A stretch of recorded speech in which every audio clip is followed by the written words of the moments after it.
término repetitivo desde 1824, pero aquí se añade preservar la seguridad nacional. Por primera vez a nivel constitucional aparece la propuesta del término seguridad nacional, y segundo, que es potestad del Ejecutivo, pero también nosotros como legislativo tenemos que establecer el marco normativo de la legislación secundaria. La reforma quedó prácticamente igual si revisan el texto.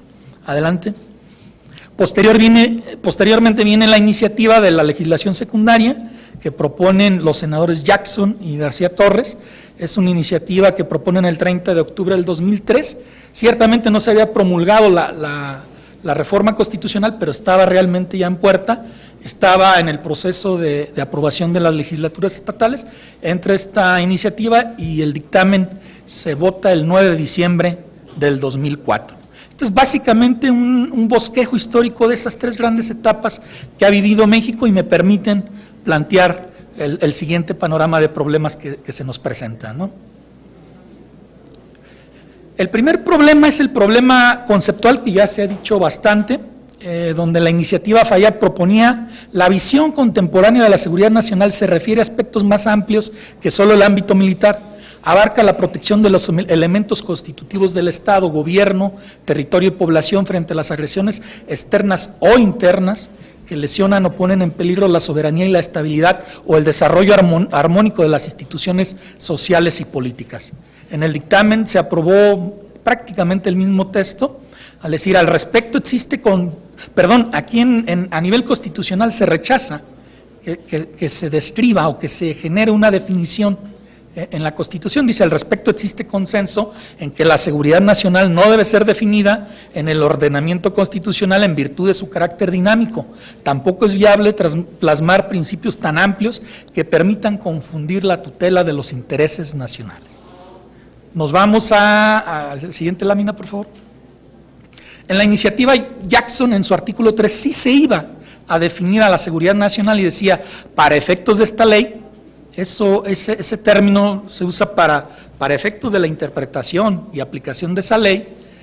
Seguridad nacional es el conjunto de principios, normas, valores, personas, instancias y procedimientos que tienen por objeto inmediato y directo la condición imprescindible de mantener la integridad, estabilidad y permanencia de la nación, basada en los siguientes principios: la preservación de la soberanía e independencia nacionales y defensa del territorio, el mantenimiento del orden constitucional y el fortalecimiento de las instituciones democráticas de gobierno, la unidad nacional, la cohesión social y la protección de la vida y los derechos de los mexicanos, la defensa legítima de los intereses vitales de la nación respecto al exterior y la preservación de la democracia fundada en el desarrollo económico, social y político del país. Adelante. Quedó así, es como está actualmente en la legislación que fue aprobada. Hay 2 o 3 modificaciones, por ejemplo, el mantenimiento de la unidad de las partes integrantes de la federación, se pone eso, se quita otra parte que dice la protección de las personas, dice eso es de seguridad pública dentro de los considerandos del dictamen. Adelante. Yo creo que lo primero que tenemos que hacer para no meternos al problema que tenemos conceptual de la seguridad nacional es distinguir, como bien lo dice Ian Cameron en su libro National Security and the European Convention on Human Rights, la seguridad nacional y la Convención Europea de los Derechos Humanos. Él dice que sí tenemos que distinguir entre concepto, término, definición, política de seguridad nacional y doctrina de seguridad nacional. Una cosa es el concepto, que está muy relacionado con la idea que tengamos de algo; otra cosa es el término, creo que en ese no hay duda, seguridad nacional es el que ya quedó en la Constitución; otra es la definición legal, y ahí es donde empieza el problema, porque de lo que definamos en una ley que entendamos por seguridad nacional, tendrá que entenderse también la política de seguridad nacional. Si ampliamos la definición a cuestiones que van más allá de seguridad tradicionalmente entendida, si nos vamos a cuestiones climáticas, etcétera, luego entonces la política de seguridad nacional que genera el Estado mexicano tendrá que tratar ese tipo de problemas como riesgos, amenazas, etcétera, ¿no? Creo que dentro de la definición está el problema de seguridad interior, tal lo dice la iniciativa presidencial, que en palabras textuales dice: vamos a redefinir el concepto de seguridad nacional para incorporar seguridad interior. Estamos hablando que si la ley fue promulgada en el 2005, en el 2009 ya se estaba proponiendo una iniciativa para ampliar la definición y se incorporara seguridad interior. Adelante. Otros elementos desde mi punto de vista clave para tener muy claro el concepto de seguridad nacional, yo me voy a los principios del derecho de gentes, que es el derecho de los estados. En un libro de Battle de 1836, dice que las naciones o estados son unos cuerpos políticos o sociedades de hombres que reuniendo sus fuerzas procuran su conservación y utilidad. Todos los deberes para consigo mismo se reducen a conservarse y perfeccionarse. La nación o el estado tiene derecho a todo cuanto necesite para evitar un peligro inminente y para disipar las causas capaces de originar su ruina, y se funda en las mismas razones que establecen su derecho a las cosas precisas para conservarse. Para mí son claros dos conceptos de él.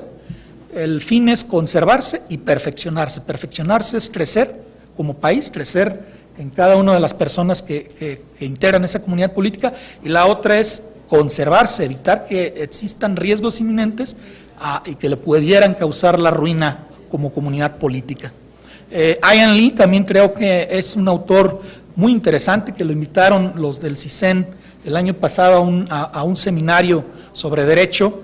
Él habla de un concepto democrático de la seguridad nacional, y una de sus afirmaciones claves es: si una acción tomada en nombre de la seguridad nacional reprime los derechos humanos, su justificación no puede estar soportada simplemente por sopesar las necesidades de la seguridad nacional en contra de la pérdida individual.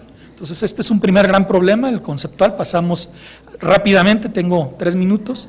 El segundo problema es el de control, y este control se da por el conflicto que existe entre el pilar de la transparencia que debe existir en un sistema democrático, para entenderse como democrático, y la secrecía que debe existir en algunas actividades que son de seguridad o también de protección de datos personales, etcétera.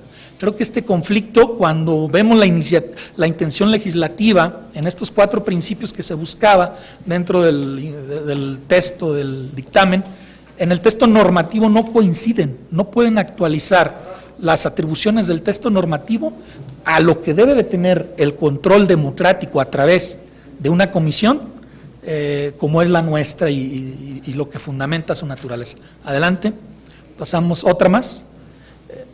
El control tiene sus orígenes precisamente en la democracia norteamericana, donde después de la creación del National Security Act y toda la atribución de secrecía que se le da a la CIA, 30 años después se declasifica cierta información y se dan cuenta que la actuación en secrecía de algunos agentes violaban precisamente lo que trataban de proteger como intereses democráticos de los americanos.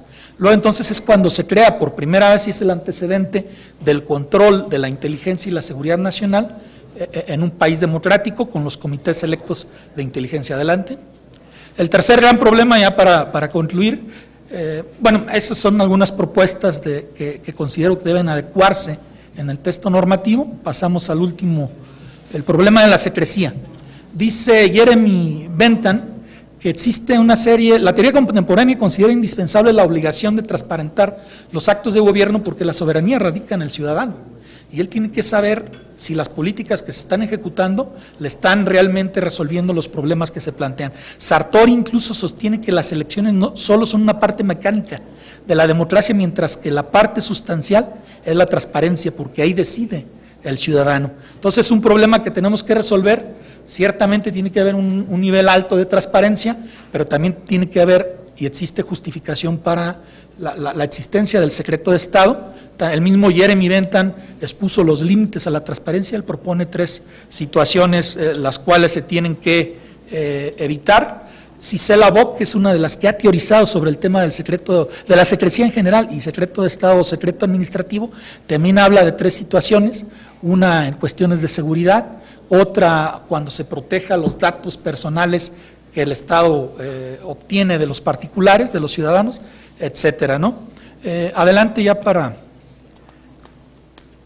Ahí sería hasta ahí mi intervención, cerrando pues estos 3 grandes problemas que desde mi punto de vista tiene que resolver la seguridad nacional. No centrarnos nada más en el debate del concepto y seguridad interior, ver también la parte del control democrático. Creo que en la actualidad hay 38 países que tienen una comisión de control a puerta cerrada, que resuelven el problema del conflicto de cómo no hacer algunas cuestiones que requieren secrecía, hacerlas públicas en el debate público, pero que por otro lado estén fiscalizadas a puerta cerrada.